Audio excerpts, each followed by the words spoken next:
दर्शन दिए अपनी पूजा कक्ष में, दिया ना। इधर उधर मुड़ी मत घुमाओ, इधर सामने देखो, सामने देखो, ठीक से बैठो, ठीक से बैठो। परम पूज्य गुरुदेव के गुरुदेव ने दर्शन दिए और कहा कि बेटा इस कलयुग में, अब ध्यान से सुनना, आप जिसमें फंसे हुए हैं उसको दूर करने के लिए परम पूज्य गुरुदेव ने अपने गुरुदेव ने जो बताया था वो हम सभी के कल्याण के लिए बताया था। उस गुरुदेव ने कहा कि बेटा इस संसार में आज रावण दिखाई नहीं पड़ता है, लेकिन रावण हर एक की खोपड़ी में जाकर बैठा है। आज कंस दिखाई नहीं देता है, लेकिन कंस सभी की खोपड़ी में जाकर बैठा है। आज सुरपंखा दिखाई नहीं देती है, लेकिन इतनी सारी घर की बेटियों के भीतर में वो सुरपंखा छुपकर बैठ गई है? उनको हमें भगाना है, और उसको भगाने के लिए पहले तुझे तप करना पड़ेगा। परम पूज्य गुरुदेव के गुरु ने बताया कि तुझे तप करना पड़ेगा। बेटा किस तरह तप करोगे, कैसा तप करना है मैं बताता हूं, आज देख ले। और गुरुदेव ने अपने गुरुदेव ने जो निर्देश दिया उसको ध्यान से सुना। पहला बताया कि जिस दीपक से इस दीपक की लो बड़ी हो गई और प्रकाश निकला, उस प्रकाश पुंज दीपक साक्षी है, उस दीपक को अखंड रखना। ये दीपक 1911 की साल में प्रकाशित हुआ था।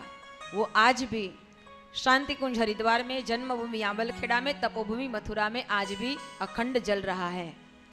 इस अखंड ज्योति का दर्शन जो भी करते हैं, परम पूज्य गुरुदेव कहते थे कि ये अखंड ज्योति हमारा प्रेरणा पुंज है, हमारे लिए प्रेरणा पुंज है। एक बात बताई, दीपक को अखंड रखना है। दूसरी बात बताई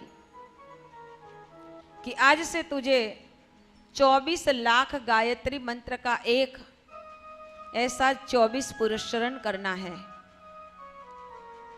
एक साल में एक वर्ष में एक साल में एक ही अनुष्ठान होता है, एक पुरस्चरण होता है। कितने करने को बताया? 24। तो कितने साल हो गए? 24 साल तक उनको तप करना है। 24 लाख गायत्री मंत्र का एक ऐसा एक अनुष्ठान नहीं, 24 अनुष्ठान। एक अनुष्ठान में एक साल जाती है। कितने साल तक तप करना पड़ता? 24 साल तक तप करना पड़ेगा, अपनी गुरु सत्ता ने बताया। और कैसे करना है? हम तो व्रत उपवास करते हैं तो कितना कुछ खाते हैं, पीते हैं, खाते हैं ना? क्या क्या खाते हैं? साबूदाना की खिचड़ी, फिर फल और दूध। इसका तो बहुत अच्छा एक भजन भी है, वो गुजराती में है इसलिए।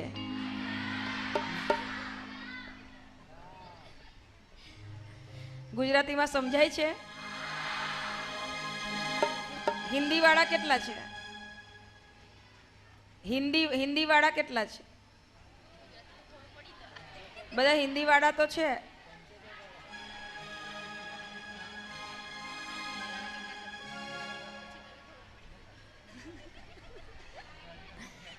गुजराती में पूछू कि हिंदी वाला केटला छे तो खबर पड़ी गई।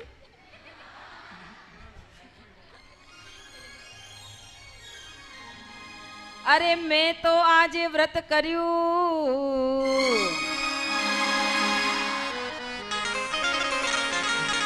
अने मने पड़ी गई मजा।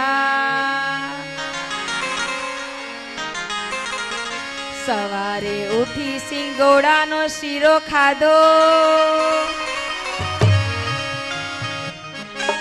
अने मैं तो पीधू 1 लीटर दूध रे, आज मने मजा पड़ी। मैं तो 1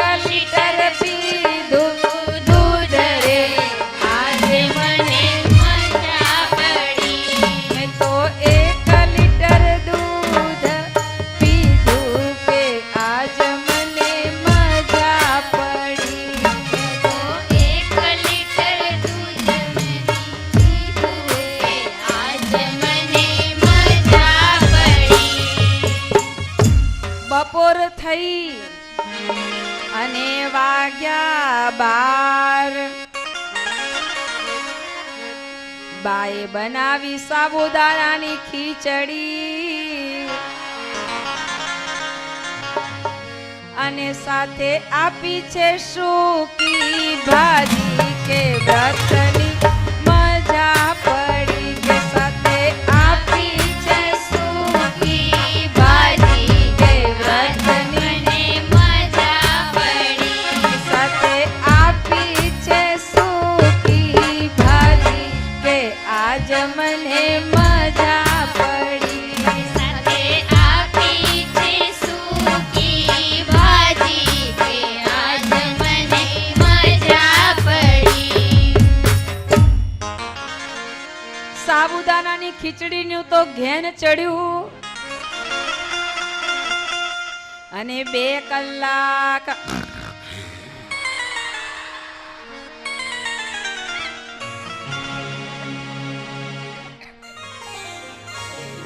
સોઈ લીધું ને 2 કલાક કીધો આરામ અને 3 વાગે બેઠા થયા ત્યાં તો કટોરો ભરીને આવ્યા સિંગદાના કે માજ મને મજા પડી ત્યાં તો કટોરો ભરીને સિંગદાણા કે આજ મને મજા પડી તો આવ્યો કટોરો સિંગદાના કે આજ મને મજા પડી આવ્યો કટોરો સિંગદાણા કે આજ મને મજા પડી સાંજ પડી અને બાએ પાડી બૂમ બેટા તારું મોઢું સુકાઈ ગયું તે તો ભારે કીધું છે વ્રત તેથી આજે તને दूध ने केड़ा खवड़ावू के आज मने मजा पड़ी तेती आज खवड़ावू दूध केड़ा के आज मने मजा पड़ी मैं तो कर्यू छे आज एवू व्रत के आज मने मजा पड़ी मैं तो कर्यू छे एवू आज व्रत रे आज मने मजा पड़ी पड़े ने मजा आवू व्रत करो तो मजा पड़े અને આપણે બધા એવું જ વ્રત કરીએ છીએ અને પછી ભગવાન પાસે બેસીને કહીએ કે મેં તો આટલા બધા ઉપવાસ કર્યા હવે તું મને વૈકુંઠમાં લઈ જા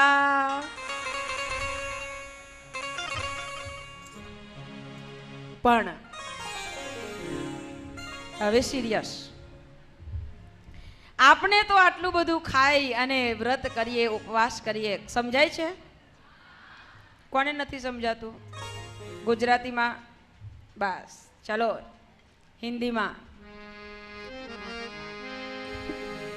इतना सारा खाया पिया और कहते हैं कि हमने आज व्रत किया तो ये व्रत कोई काम का नहीं है परम पूज्य गुरुदेव ने अपनी गुरु सत्ता ने बताया कि बेटा तुझे अनुष्ठान करना है किस तरह करना है समझ ले 200 ग्राम जीतने जैसे जौ जो गाय को खिलाना है ये जौ गाय को खिलाने के बाद गाय के गोबर में ये जौ निकलेंगे उसको छान के सुखा के उसको आटा बना के उस आटे की एक रोटी तुझे एक टाइम खानी है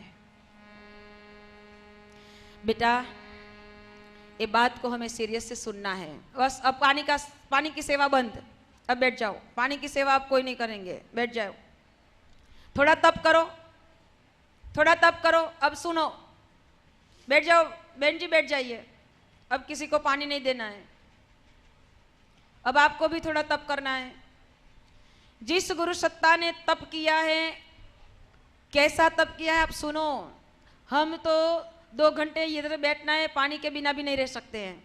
ये बैठे हैं कि नहीं बैठे हैं? ये हम सब लोग बैठे हैं कि नहीं बैठे हैं? तो आपको ही बस पानी पिए जाना। तप करो, अपने को संयम में रखो, तप करो, थोड़ा कुछ सहन करो। जब हम कुछ सहन कर पाएंगे तभी हम कुछ बन पाएंगे। अगर हम कुछ सहन ही नहीं कर पाएंगे कुछ नहीं बन पाएंगे। जौ की रोटी कैसे जौ, कैसा जौ? गाय को खिलाना है, गाय के गोबर में आता है, उसको छान के सुखा के धो के सुखा के उसका आटा बनाकर एक रोटी एक टाइम।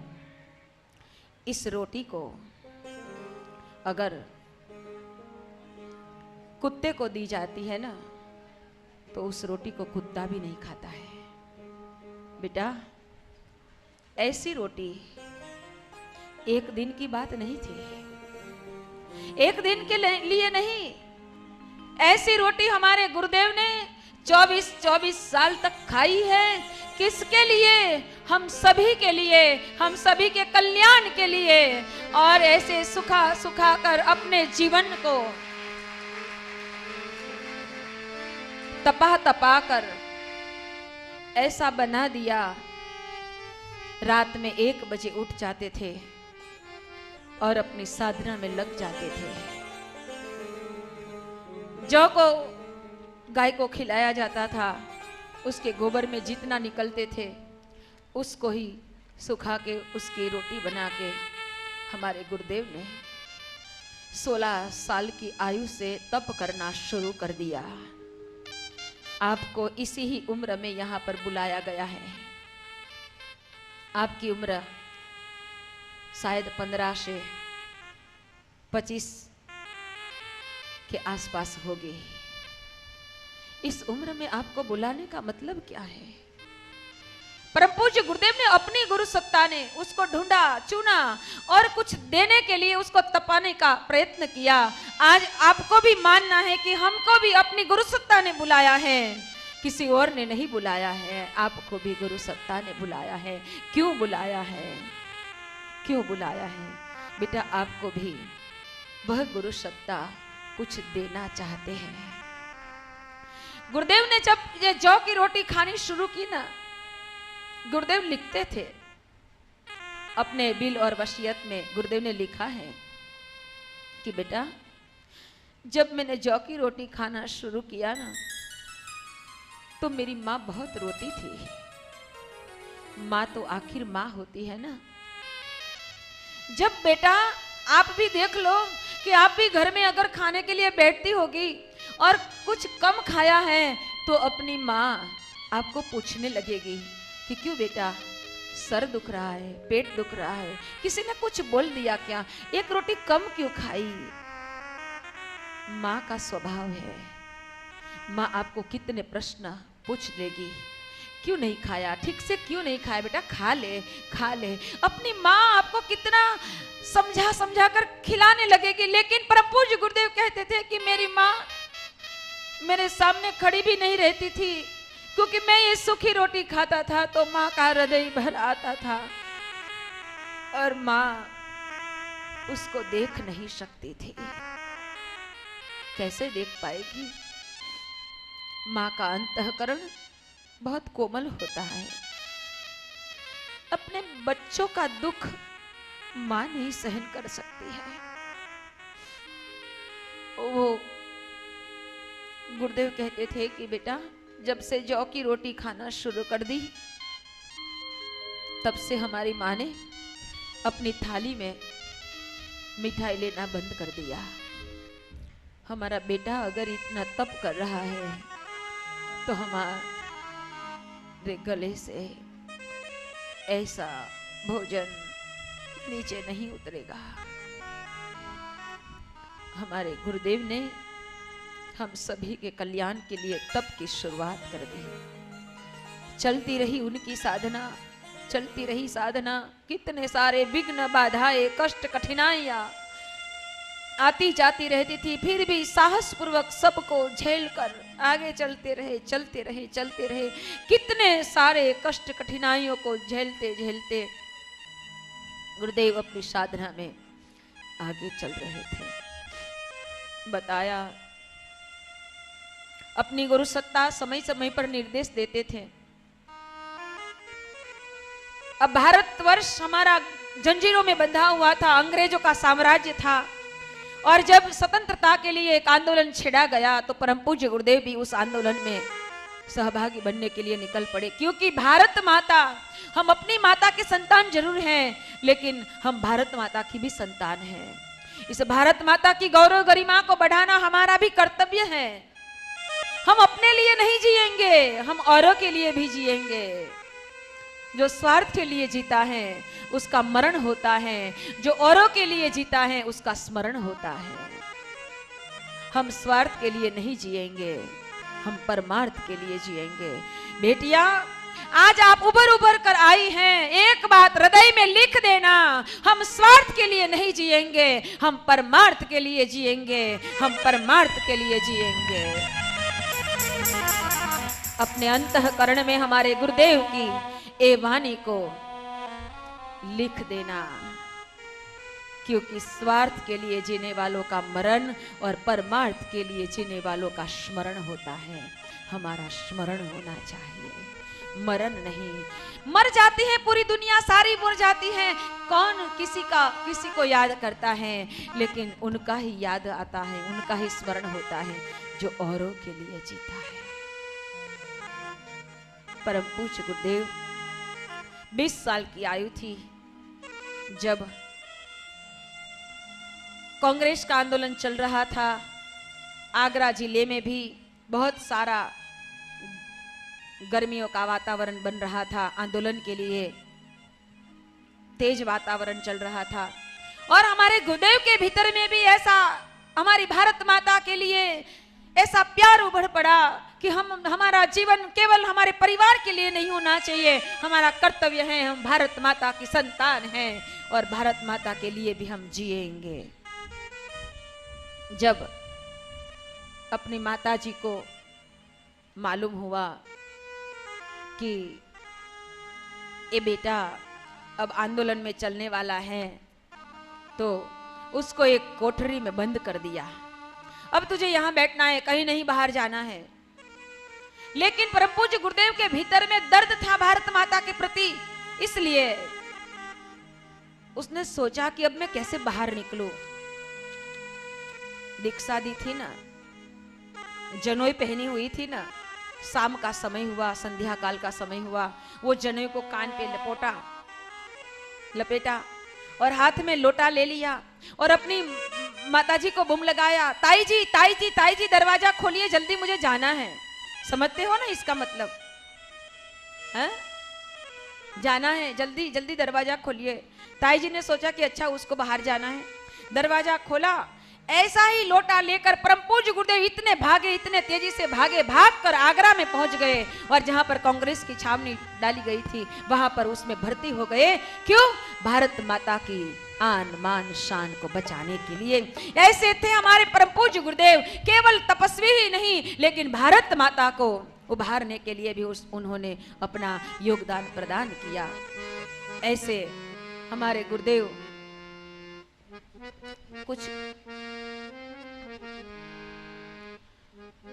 ऐसे ही हमारे गुरुदेव ने अपनी भारत माता के लिए कुछ समर्पण किया। समय चलता रहा और आज परम पूज्य गुरुदेव तपश्चर्या में आगे रहते रहते कई सारे काम किए। अपनी गुरु सत्ता ने बताया था कि नित्य 7 घंटा गायत्री मंत्र का जाप करने के बाद नित्य 40 पेज लेखन करना है। परम पूज्य गुरुदेव ने लेखनी शुरू की और लिखते लिखते लिखते अपने जीवन में 3200 पुस्तक लिख दिए। 3200 पुस्तक लिखना कोई साधारण व्यक्ति का काम नहीं है। अपने जीवन में उन्होंने इतने साहित्य लिखा जितना हम पढ़ भी नहीं पाएंगे, उतना साहित्य उसने लिख दिया। संसार के कोई भी क्षेत्र ऐसा नहीं है कि जिसने गुरुदेव को छोड़ा। कोई भी क्षेत्र ऐसा नहीं है कि गुरुदेव ने उसको छोड़ा हो। उस गुरु सत्ता ने कई सारे पुस्तक लिखे हैं। यहाँ अगर साहित्य स्टॉल हैं तो अपने जीवन में कुछ मार्गदर्शन देने वाली पुस्तिका आप जरूर ले। कम से कम एक पन्ना नित्य स्वाध्याय करने का संकल्प करना। अगर हम ऐसा संकल्प करेंगे तो अच्छे विचार हमारे जीवन में आएंगे और यही अच्छे विचार हमारे जीवन को बहुत ऊपर उठाएगा। 1958 की साल में परम पूज्य गुरुदेव का अनुष्ठान पूर्ण हुआ और गुरुदेव ने मथुरा में, तपोभूमि मथुरा में आकर यह अनुष्ठान पूरा किया। वहां पर उन्होंने अखंड ज्योति संस्थान का निर्माण किया और तपोभूमि मथुरा का निर्माण किया। सहस्त्रकुंडी महायज्ञ को संपन्न करवाया। पूरे विश्व में से कई सारे लोग इस यज्ञ में आए। इतना ही नहीं, हिमालय से कई सारी ऋषि सत्ता भी इस यज्ञ में आई थी और कई सारे लोगों को उनका परिचय भी दिया था। उन महायज्ञ में परम पूज्य गुरुदेव ने दीक्षा संस्कार संपन्न करवाना शुरू किया। परम पूज्य गुरुदेव के जीवन में सबसे पहली दीक्षा परम पूज्य गुरुदेव ने दी थी परम वंदनीय माता भगवती देवी को। अपना पहला शिष्य बनाया था माता जी को। फिर उन्होंने दीक्षा संस्कार संपन्न किया। ऐसे गायत्री परिवार का डोर बनता चला और आज लगभग 13 करोड़ से ज्यादा गायत्री परिवार की जनसंख्या पूरे विश्व में फैली हुई है। एक धधकती हुई मशाल की तरह, विचार क्रांति अभियान की तरह हमारा गायत्री परिवार पूरे विश्व में फैला हुआ है। परम पूज्य गुरुदेव ने अपनी गुरु सत्ता से जब अनुष्ठान के संकल्प करवाए थे तब गुरुदेव ने बताया था कि बेटा इस धरती को स्वर्ग बनाना है, इस धरती को स्वर्ग बनाना है और मानव में देवत्व का उदय करना है। हर मानव में देवत्व को जगाना है और धरती पर स्वर्ग लाना है। लेकिन इस धरती पर स्वर्ग लाने की योजना, इस मानव में देवत्व जगाने की योजना कोई साधारण व्यक्ति नहीं बोल सकता है। अगर कोई पागल बक सकता है या फिर कोई अवतार बोल सकता है। हमारे गुरुदेव कोई पागल तो नहीं थे, कोई बीमार तो नहीं थे। हमारे गुरुदेव वही प्रज्ञा अवतार थे, ताकि उन्होंने ये घोषणा की थी 21वीं सदी उज्जवल भविष्य, मानव में देवत्व का उदय और धरती पर स्वर्ग का अवतरण। स्वयं भगवान हमारे गुरु बनकर आए हैं और वही गुरु सत्ता हमारे जीवन को आज कहां से कहां ले जाने के लिए आज ऐसी ही शिविर चल रही है और सभी को बुला बुला के इस महान श्रेष्ठ रास्ते पर चलाने के लिए संकल्पित कर रही हैं। कई सारे जीवन ऊपर उठेंगे। आइए हम थोड़ा सा क्रम स्वागत का संपन्न करें। बड़ा ही सौभाग्यपूर्ण दिवस है हम सभी के जीवन में, खासकर हमारी वो कन्याएं, वो देव प्रतिमाएं जो दूर दूर से पूरे भारत के विभिन्न राज्यों से यहाँ आई हुई हैं, इस कन्या शिविर का लाभ लेने के लिए उन सभी बच्चों का, उन सभी देव प्रतिमाओं का, देव कन्याओं का स्वागत है। आज इस कार्यक्रम को संपन्न करने के लिए हमारे बीच में बहुत ही दूर से गुजरात के डाबोई गांव से हमारी जो परम स्नेही, परम वंदनीय दीदी रश्मिबेन पटेल अपना समय, अपना साथ, अपना विचार, अपने अनुभव किए हुए अपने संस्कारों को हमारे बीच में उड़ेलने आई हैं, जिनका आप कल से रसपान कर रहे हैं, देख रहे हैं, सुन रहे हैं, समझ रहे हैं और आशा करते हैं कि एक आदर्श चरित्र का भाव अपने अंदर लेकर यहाँ से जाने का प्रयास करेंगे आप लोग। ऐसी रश्मिबेन का हम बहुत ही आदरपूर्ण विनम्र भाव से अभिवादन करते हैं। आप इस जो परिसर में बैठे हुए हैं, यह परिसर हमारे दर्शनाबेन दामले जी का है, जो गायत्री गार्डन परिसर है। और मैं दर्शनाबेन दामले जी से निवेदन करता हूँ, विनंती करता हूँ कि आप आए और हमारी रश्मि दीदी का स्वागत करें, सम्मान करें, आदर करें।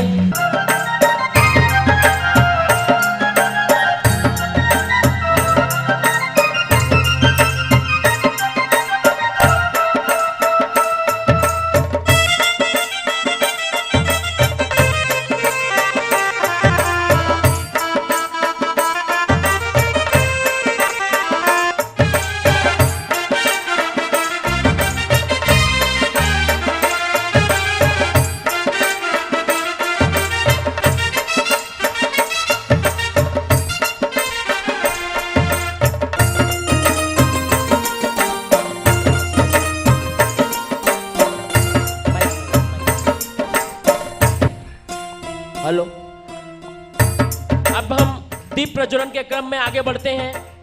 दीप प्रज्वलन के लिए श्री रमेश भाई अंबरनाथ से हैं, श्री ज्योतिबेन कोटेचा जो मुलुंड से आई हैं, श्री आशाबेन ज्ञानी जो अंधेरी से आई हुई हैं, श्री दर्शनाबेन नामले, श्री डूंगर सिंह भाई सांताक्रूज से आए हुए हैं, श्री प्रदीप गायकवाड़ जी जो बदलापुर से आए हुए हैं। सभी लोग मंच पे आए और दीप प्रज्वलन करें। दीप प्रज्वलन कर रहे हैं, भाव से हम हमारे भीतर की भी ज्योति प्रज्वलित हो, इस भाव के साथ हम दीप प्रज्वलन करें।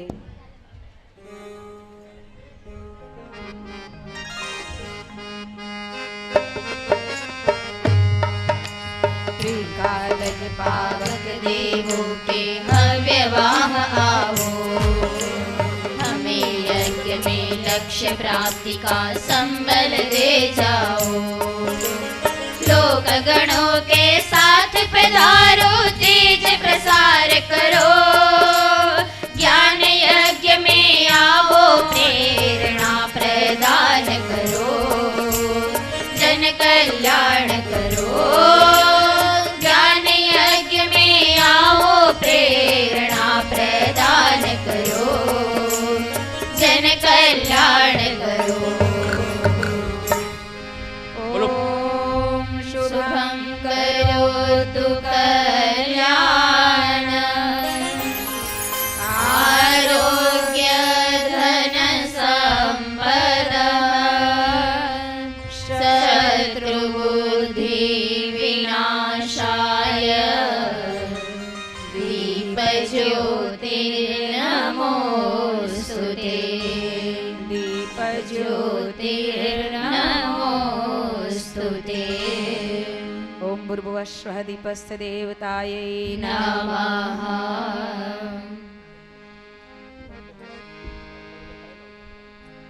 सभी अतिथियों का स्वागत के क्रम में हम आगे बढ़ते हैं और चंदन लगाकर